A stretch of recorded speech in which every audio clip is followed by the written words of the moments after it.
Yes, sure. Okay.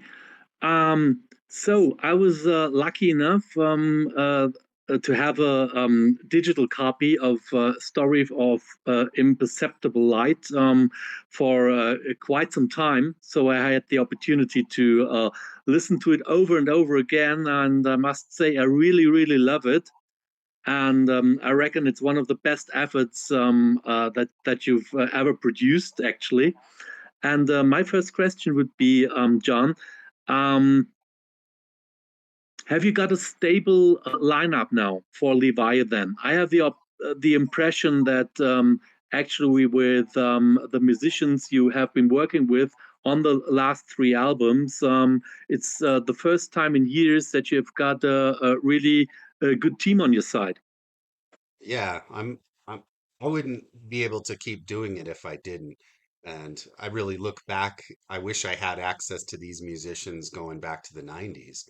And I mean, it's a different process now where we're not a live band like we used to be in the 90s, where we were a live band that played hundreds of shows and didn't record much. And now it's just a studio project because of the geographic distances that we have with each other.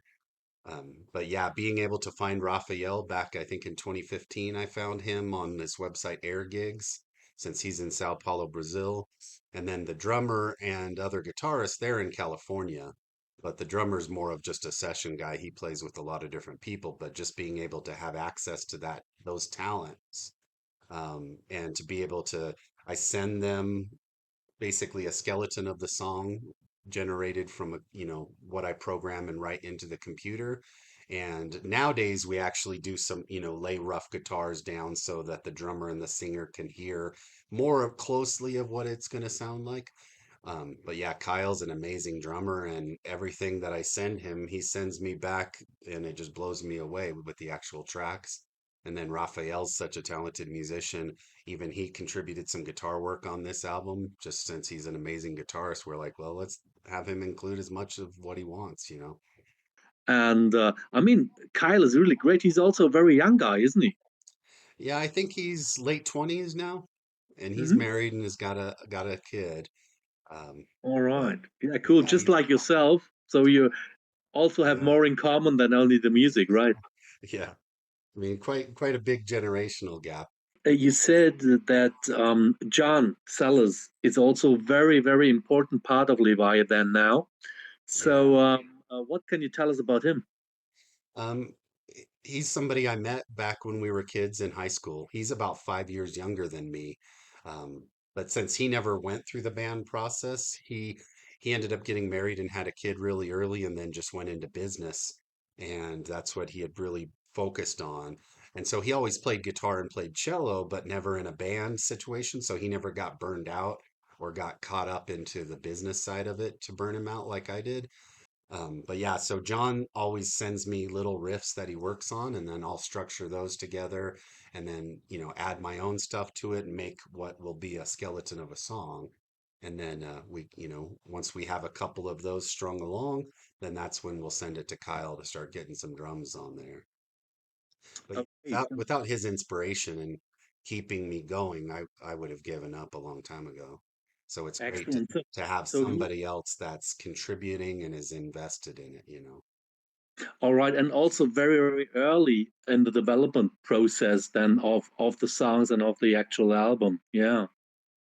So yeah, he was really surprised to see how I took all these disjointed riffs and then could put them together and try to make sense. I listened back to a lot of the previous albums, and once I've been away from them for a while, I'm like, I don't know what I was thinking here. There's some crazy stuff that even for me, I'm like, that's asking way too much of the average listener to want to like that. But so I'm learning. I'm still trying to be able to write music that somehow makes sense in my brain and that hopefully other people will like too. And I think that's a lot harder for me than what most people would imagine. First of all, when you sent me the new album and I listened to it, knowing also your some of your personal story, um, I first thought, oh, it might even be a kind of a concept album about the experience you had yourself, also your state of health that you had back then. But then when I listened closely and when I tried to pick up the lyrics, which I didn't have for reading, so just trying to get it from what I hear, I had the impression that it's not a concept album, but individual songs, which also corresponds with what you just said. Taking one song step by step is normally not possible when you're intending to write a concept album. Yeah. So could you tell me something about the different songs and what they mean for you? Yeah. Um, Starting with that first song, Echo Chamber, that one in our current climate of insane political occurrences and the kind of rise of fascism in America. That song, didn't want to do any more political stuff, but it's so prevalent in my life, watching the decline of my country and even the insanity that people would still want to vote for Trump, who is a convicted felon and, a convicted a sexual assault, perpetrator. But so that song's kind of got a political view to it where everyone in America kind of lives in their own bubble and they only want to hear the news that agrees with what they already have in their brain. So that song's kind of about that, but I tried to do it in a maybe a more unbiased way that both sides are guilty to. Yeah, very interesting topic in that first song of the album, Echo Chamber. Um, yeah, would you like to pick another one which is of significance for you? Yeah, I'll try to not get so carried away in the explanations too. The second song also, that was the first one that I had written for this new album that kind of gave me the hope that okay, you're back in the groove, you're getting inspired, you're writing some new material.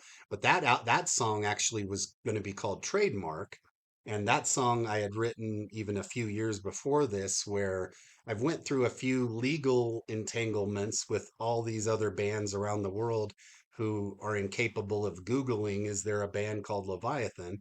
And they think, oh, I can't find anything, so I might as well use this band Leviathan.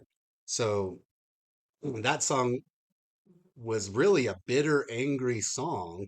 And once we recorded it, and even Raphael finished the vocals as Trademark, everyone around the band was like, no, this is too angry and too bitter. You need to change those lyrics. So I completely rewrote all of the pre choruses and choruses to be something a little bit more light and to where maybe it's a little bit of ambiguity where you can't really tell what the song is about.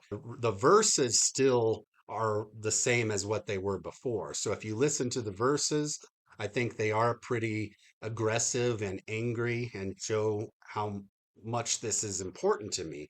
Where when I first joined Leviathan, I didn't like the name Leviathan. I wanted to change the name right away because to me, I'm like, it was a movie. Right at the time when I joined Leviathan, it was a pretty cheesy movie. And I didn't really know anything more about Leviathan.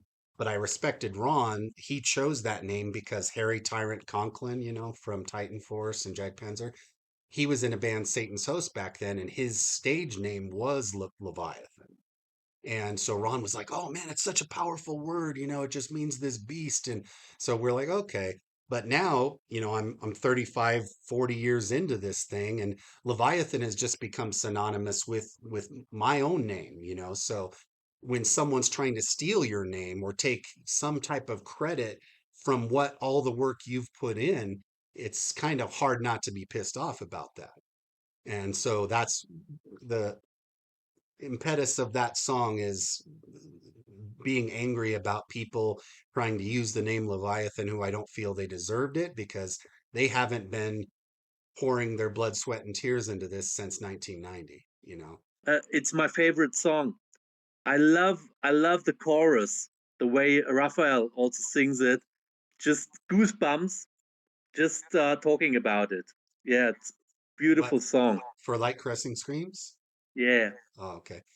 Yeah, I mean, Raphael's awesome, man. For a guy that English isn't his first language, to be able to, and the vocals I give him, he doesn't ever take liberties and be like, well, I'm just going to do it my way.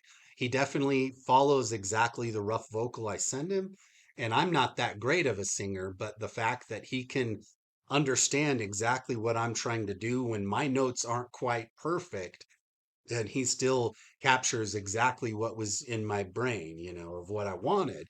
And then just within a few days, he'll send me the tracks back, and I'm like, oh, damn, dude, that was awesome. Let's move on to the next one. Great. Yeah, good one.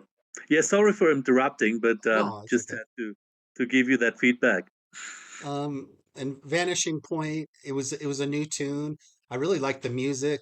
The It's kind of an existential song too, where when you're at all of, to kind of back up a little bit. So the inspiration for quite a few of these new songs was I had a heart attack about a year ago. Um, so now when something like that really does happen in your life, that gives you an indication of, you know, you could go tomorrow. So you better be grateful and try to appreciate and make every minute count. So that's kind of like what Vanishing Point is about. You can see this point on the horizon where you don't know how soon you're going to get there, but you know it's there. And it's at the point where you're eventually just going to disappear. Left Behind Tears was a song that Derek and I actually wrote back in the 90s, and we just never really did anything with it. We'd play it live with our other band, but that's a pretty emotional song to me at the time because of stuff that I was going through back then.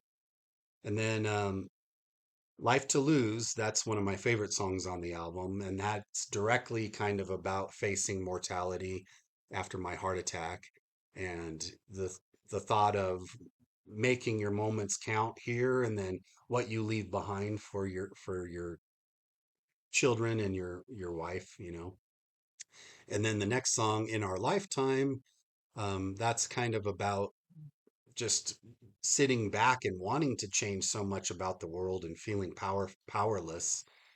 Just seeing how our world's on fire now, and still there's a large percentage of the population that doesn't believe humans are causing this. And people are too weak and too incapable of making a small change in your life that you could improve our environment or improve how wasteful we are as humans. So that song is really probably my favorite, just because the way everything that one is a large kind of epic prog song that takes you in a lot of different places, and just the way all the riffs were written on that song, and um, it really broke new ground for me as a songwriter. And then the last song, Lost Fool, is basically just me being at the end of my life trying to teach my son, through my writing, like as if I was gone now, teaching him lessons that he could find along the path of his life in the future. It's how old is he now? He's 9. 9 already. Yeah, time's flying, eh? Yeah, so thank you very much on yeah, commenting on every individual song and giving also some background information and your own feelings about it. Um, I'm sure the album will be received as well as the two ones before, and will also even be a step further for you and the band. So I'm pretty sure about that. Given also distribution here in Europe, the first reviews have been posted already. They're very positive too. I must admit that I haven't even thought about publishing something because it's still a bit to go until the release dates in early October, isn't it? No, September 27th, I think, is the It's the official release 27th date. of September. Okay, so I got to get going at one stage, but that will just, I'm sure that will just very easily flow out of my hands writing this one, as I've really listened to it so many times. Um, as you said before, um, it's more or less yeah, a cooperation of people on different continents. so we probably can't expect you to play live again here in Europe at one stage, can we? Well, yeah, that would be the dream. Um, but logistically, and Raphael is up for it. Kyle, since he does this kind of as more of a business, he's a session drummer. I talked to him about it a few albums ago. If I got the offer to go play a festival, how much would it cost me to get him to come along? So yeah, money is just the logistical obstacle, I think. Getting John Sellers out here from California and getting Kyle out here, that would be the biggest thing, just to rehearse, try to prepare a strong set, and then yeah, we'd be willing to play. But it's just, I think Leviathan would have to sell so many albums to make that worthwhile for somebody to want to, to hire us. So Yeah, for sure. Last time you played was at Headbangers Open Air, wasn't it? yeah. How was that for you? So it was a fun time. I'm glad after the shows we got to spend some time just going around Europe and staying in Amsterdam. That was really cool. I got to finally, decompress and let out some stress before coming back home. But um, I look back on that and it was so beautiful to finally get to go to Europe. But I wish I could have done it in a little bit different circumstances. Oh, yeah, understand. And what about the show itself? Was it good? I think so. People seem to like it. So, and just getting to play before Fate's Warning again, that Oh, that was so awesome. So, yeah, my favorite band, so I believe you straight away. John, anything else you would like to share about the band, about the new album, about yourself if you like? no, I think we covered all the important details. That's not too bad for a totally unprepared interview, as I was thinking it was only a trial run today. Yeah, so, but yeah, good. I also have a good feeling about it. It was very interesting listening to what you had to say. So, thank you very much for that. All right. Thank you, Alex.